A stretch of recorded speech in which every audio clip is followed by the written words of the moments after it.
Professeur Velas, peut-être en deux mots, qu'est-ce que ICOP?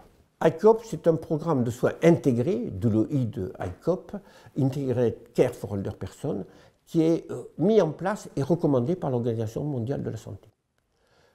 Pour l'OMS, vieillir en santé, ce n'est pas ne pas avoir de maladie. On peut avoir des maladies à tous les âges de la vie, on le voit bien avec la Covid. Mais vieillir en santé, c'est garder ses fonctions pour continuer à faire ce qui est important pour chacun d'entre nous. Et l'OMS a identifié 6 fonctions qui sont essentielles de maintenir, que sont la vue, l'audition, la mémoire, le bien-être psychique, l'état nutritionnel et la mobilité. Donc l'OMS a réuni un groupe d'experts international d'une 50aine de personnes dont le Gérontopole de Toulouse faisait partie en tant que centre collaborateur de l'OMS. Et surtout, ce qui est assez unique, a uni toutes les divisions de l'OMS. Celles qui travaillaient sur la vue, celles qui travaillaient sur la mémoire et la maladie d'Alzheimer, celles qui travaillent sur la nutrition, celles qui travaillent sur l'audition, etc. pour bâtir ce programme. Ce programme a 5 étapes. La première étape consiste à repérer les fonctions d'un senior pour les maintenir à leur état optimal le plus longtemps possible. Donc cette étape comprend des questions simples. À titre d'exemple, pour la mobilité, ce qui a été retenu, est-ce que le sujet est capable de se lever 5 fois d'une chaise sans s'aider des bras en moins de 14 secondes? Vous pourrez vous entraîner à le faire. Si vous n'avez pas d'anomalie, le risque de perdre de la mobilité est très faible. Pour l'humeur, les questions retenues ont été: est-ce qu'au cours des 15 derniers jours, vous êtes senti déprimé ou sans espoir? Est-ce que vous avez perdu l'envie de faire ce que vous aimiez faire? Et pour la mémoire, c'est important car l'OMS a retenu la cognition, la mémoire dans ses fonctions indispensables. Il y a notamment l'orientation dans le temps et il y a la mémoire immédiate et en rappel, qui est réalisée très simplement avec les 3 mots du MMS. Si on n'observe pas d'anomalie, les fonctions cognitives sont le plus souvent satisfaisantes. Si on retrouve une anomalie ou quelques hésitations, il faut parfois faire un bilan plus approfondi. C'est le step 2 ou l'évaluation numéro 2. Ensuite, après ce step 2, on va proposer, le cas nécessaire, un plan de soins, puis un monitoring, car le vieillissement continu, il faut monitorer ses fonctions avec le temps, et on va faire en sorte qu'il y ait un écosystème favorable. C'est les 5 étapes que recommande l'OMS dans ce programme ICOP, qu'on fait actuellement de façon digitale, c'est ça qui est très important, avec une application qui peut être réalisée par le sujet lui-même ou des professionnels de santé. On a des rémunérations pour les professionnels de santé, car on travaille de façon très approfondie avec le ministère dans le cadre d'un appel à manifestation d'intérêt. Et avec, je crois, des objectifs assez ambitieux en termes d'intégration de personnes dans le programme. Oui, les objectifs sont ambitieux. Le but de l'OMS, c'est de prévenir de 15 millions le nombre de dépendants d'ici 2025. La France représente environ 1% de la population mondiale pour les seniors. Donc l'objectif serait de diminuer de 150 000 le nombre de dépendants d'ici 2025. 2025, c'est très proche. Si on arrive, c'est énorme. Et pour l'Occitanie, le rôle qu'on s'est donné, c'est de prévenir de 15 000 le nombre de dépendants, c'est-à-dire le nombre de personnes qui vont rentrer en maison de retraite d'ici 2025. Et pour faire ça, il faut qu'on suive 200 000 personnes à peu près avec ICOP. Donc il faut qu'on arrive à faire de la prévention de masse.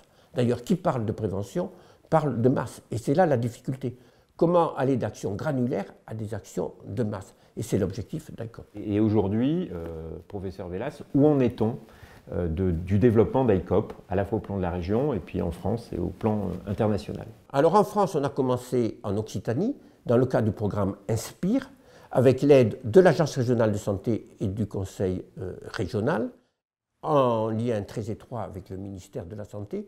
On suit déjà près de 11 000 seniors avec ICOP. Et ce qui est intéressant, entre 70 et 80% continuent à adhérer 6 mois après au programme. Donc ça, c'est très important parce qu'on a des infirmières de télésuivi qui interviennent en appui des seniors chaque fois que cela est nécessaire. On le développe au niveau national également avec un appel à manifestation d'intérêt et un article 51 pour lequel on travaille en étroite collaboration avec le ministère de la Santé et qui va être étendu et rentré en pratique très prochainement. Ensuite, il y a de nombreuses initiatives locales qui sont importantes, qu'il faut encourager, qui peuvent être réalisées par des caisses de retraite. On travaille avec la CNAV, mais également par des mutuelles ou des assurances.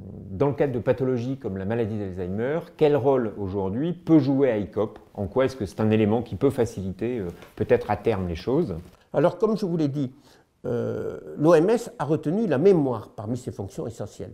Donc cela, on n'est pas directement dans la pathologie, on est dans la fonction. Donc il est important de pouvoir mesurer sa mémoire, de la monitorer.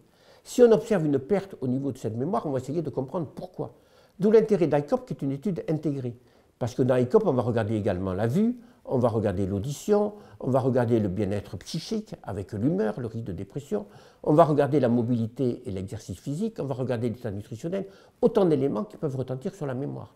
Donc si quelqu'un commence à perdre au niveau de la mémoire, on va regarder ce qui peut être vu, ce qui peut être fait, et après, il y a certains cas où on risque de porter un diagnostic de maladie d'Alzheimer qu'on pourra porter à un stade précoce dans un domaine où vont apparaître des médicaments dans les années qui viennent.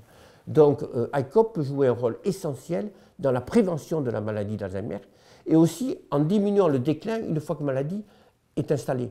Car comme vous le savez, c'est difficile parfois de faire un diagnostic de trouble de la vue, de trouble de l'audition chez un patient qui a déjà un trouble cognitif et ICOP peut aider à ce niveau-là. En tant qu'expert, quel regard est-ce que vous portez aujourd'hui sur la prévention dans le domaine de la maladie d'Alzheimer? Alors la prévention de l'Alzheimer, comme la prévention de la dépendance, c'est essentiel. Si on ne met pas la prévention, on va échouer, c'est certain. Et notre système de santé, d'ailleurs l'OMS le dit, n'est pas adapté au vieillissement de la population. Notre système de santé a été créé après la Deuxième Guerre mondiale pour traiter les pathologies aiguës de l'adulte jeune. Mais il n'est pas là pour maintenir les fonctions des personnes vieillissantes et des seniors. Donc il crée de la dépendance.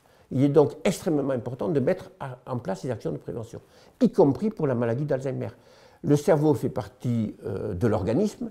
Si on est bien nourri, si on a de l'activité physique, si on a un bien-être psychique, si on a une bonne vue, si on a une bonne audition, on va augmenter les réserves cérébrales et prévenir ainsi la maladie d'Alzheimer. De nombreuses études l'ont montré, telles que l'étude Finger, telle que l'étude MAPT, qui a été initiée et coordonnée par le gérontopole de Toulouse. Donc on a maintenant des preuves, non seulement cliniques, mais également biologiques, parce qu'on sait qu'on peut retarder les hallmarks, les biomarqueurs de la maladie d'Alzheimer, que sont les dépôts amyloïdes ou la phosphorylation, la protéine tau.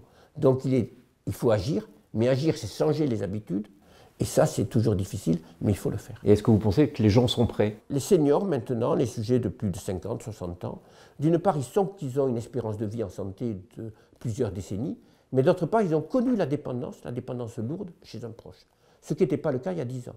Donc, ils sont tout à fait sensibles. Et quand on dit à quelqu'un, on va vous aider de vieillir en santé, de maintenir vos fonctions, de maintenir votre mémoire, les personnes sont pour.